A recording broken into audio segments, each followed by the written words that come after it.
What is good, YouTube? It's your boy Show back with another video. And today, I've been playing Borderlands for as long as I can remember. I ended up starting the series with two, and I've played just about almost all of them at this point. It's honestly a franchise I feel like I really do love, and I don't give enough credit to. And like in this video, I want to kind of take a look back at some of the games, not really like an in-depth analysis, just more of talking about how I felt about those games and how I feel about Borderlands 4, which is soon to come. Now, with that being said, guys, thanks for watching. Let's get into the video. Now, for me, Borderlands has always been one of the franchises that stood up from the pack. I've never really been like a shooter fan, and even though it's really like a looter shooter, I felt like I wasn't really a fan of that genre until I played Borderlands. It's probably the reason why I play Destiny now. But it's a little bit different than any other game you played. It's not just a shooter, it's like a big ball of chaos. Explosions, some of the funniest writing in video games. I've always loved to like do the Easter egg missions and stuff just because I felt like the writing of it was fun. You know, it wasn't necessarily trying to be like an epic novel, right? It was just fun. Some of it was cheesy, and it was just interesting to kind of go and explore everything. Now, over the years, it's grown into a series that fans hold close. Whether you're looking for the story, the co-op with friends. Speaking of the co-op with friends, this to me is probably one of the best aspects of Borderlands. I feel like it has the best co-op I've ever seen. That game is made to be co-op, and in a lot of the games, when you do co-op, it feels like less than. It feels like a restriction than if you were playing normally solo. Borderlands is an absolute beast of a game. It just feels like it's made to be that way. It's not just a mode that's just stuck on just to be there.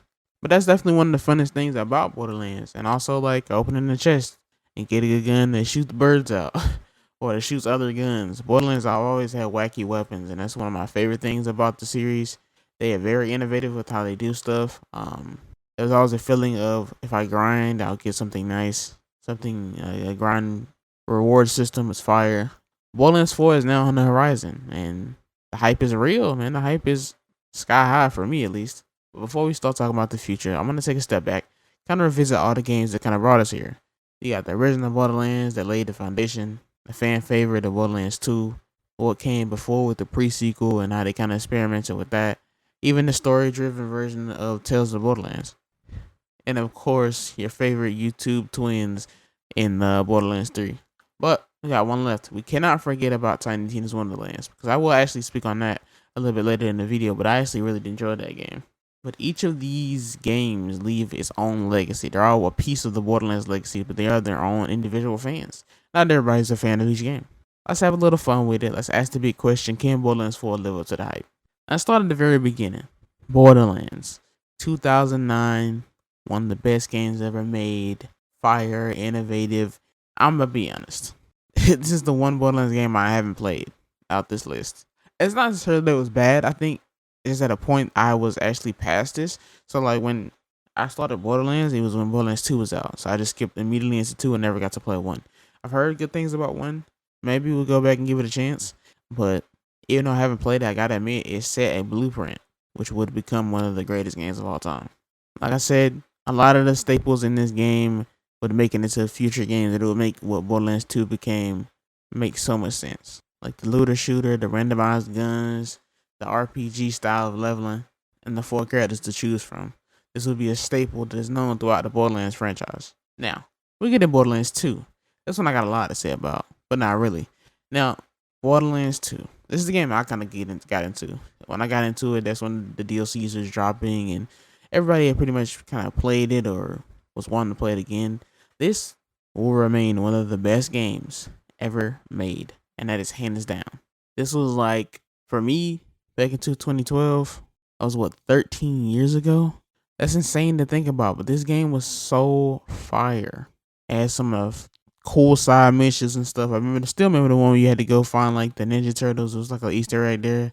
I feel like the writing was on point. It was in that kind of scenario where Borderlands 3 had issues because of the writing, but really was the issue outdated comedy. Like here, Borderlands 2, the comedy that they had in this game was at its finest. It was 2012, so it made a lot of sense. If you seriously just think about how important good writing is for games back in the day, and you take the look at Borderlands 2, which is a lot more funnier than most games. It's co-op, so you play with your friends, and it's just kind of wacky. And not to mention, did it have one of the best and I do mean best villains of all time, and Handsome Jack. I don't know what it is about him specifically, but he's such a good villain to me. And I mean, maybe now if I go back and play the game, I'll look at him differently because I've seen a lot of stuff now. So maybe I've seen Handsome Jack in a lot of different things. But me personally, he remains one of the best video game villains. It also introduced fan favorite characters like Tiny Tina. I was a really big fan of Tina. Thought she was like crazy, but it was kind of cool, especially in that kind of game. Then it came out that DLC. Oh, that DLC was fire. This is what built a massive co-op community. This game made people want co-op for everything to be this good. But unfortunately, it was not that good. A lot of the games they came out with, not Borderlands, a lot of the games that came out the Borderlands that tried to copy Borderlands just didn't do that well. For a lot of people, this is what you consider peak. This is Borderlands in every sense of the word. Borderlands 2 is the mountaintop. Borderlands 4 is going to have to channel a lot of energy from Borderlands 2 if they want to reach that legendary status. Then we had Borderlands, the pre-sequel, in 2014. It took us to Pandora's Moon. It had the low gravity gameplay, laser weapons. It even kind of got into Handsome Jack's backstory. I like the characters in this one a lot. Gave us a closer look at how he became the villain we knew in Borderlands 2, and I feel like that was really in his bag. The downside, it wasn't as groundbreaking as 2. It was kind of like an experiment, but a fun experiment. Like, I've beaten the pre-sequel, and I find it really, really fun. Obviously, it's not better than 2, but it's a really good game. It was more of a side chapter than the next big step. So then, we got Tales from the Borderlands. This was a complete shift. It was basically dialogue choices. Now, I've been a fan of Telltale for a minute. I was saddened to hear that they had actually shut down. I was loving the Walking Dead series, and I wanted to continue that. Now, this game is a heavy narrative game. It follows 2 con artists trying to just survive in Pandora. Ended up being one of Telltale's most beloved titles. It gave us a little bit of Borderlands humor with a surprisingly heartfelt story. It showed us that we don't need constant explosions to shine in this world. Pandora itself is that interesting to where you can tell the narrative experience, and it don't have to be a looter shooter. But all the way in 2019 that is, after years of anticipation, Borderlands 3 dropped. It was a huge hit at launch. It sold millions of copies, immediately kind of siphoning off some of that Borderlands 2 hype. The gameplay was slick, faster movement, sliding, the biggest arsenal of weapons yet.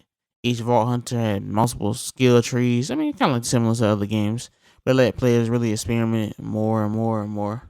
But the story, oh man, the villains, they didn't have the same type of motion as Jack. I'm not gonna lie to you. They weren't terrible, but if you got one of the best game villains in your story, and this is like the next big sequel, the next numbered game, expectations are still sky high. They could have played it safe and still came out with a decent game, but they tried some things. You know what I'm saying? Tried to make it more modernized, and the villains just felt like flat. But the DLCs were pretty good. And regardless of how you felt about it, Borderlands 3 still proved that the formula was alive and well. Kept people grinding for hours and hours and hours. Then we have the spinoff, Tiny Tina's Wonderlands. This one kind of leading into the fantasy aspect while still being Borderlands. Now, you remember that Dragon DLC that they had on the previous Borderlands? It's basically that. You got Tiny Tina being a dungeon master, and you just kind of a spin on Borderlands. It added some new things that Borderlands hadn't done before. The humor was still cool. The world was unique. I feel like a lot of people just didn't really get this game, but I thought it was really interesting. Now, you got Borderlands 4 looming. The hype is real. Each game has something unique. A legendary villain, looter shooter mechanics. Wonderlands had the creativity. Borderlands 4 has to pull from all these different strengths if it wants to meet expectations. We need the loot, we need the co-op, we need the stories that actually stick. Now, obviously the big question is, can it pull all those things together? I would hope so. I'm looking forward to Borderlands 4. I hope you guys are too. With that being said, guys, thanks for watching. Please like and subscribe, and I'll see you guys next video.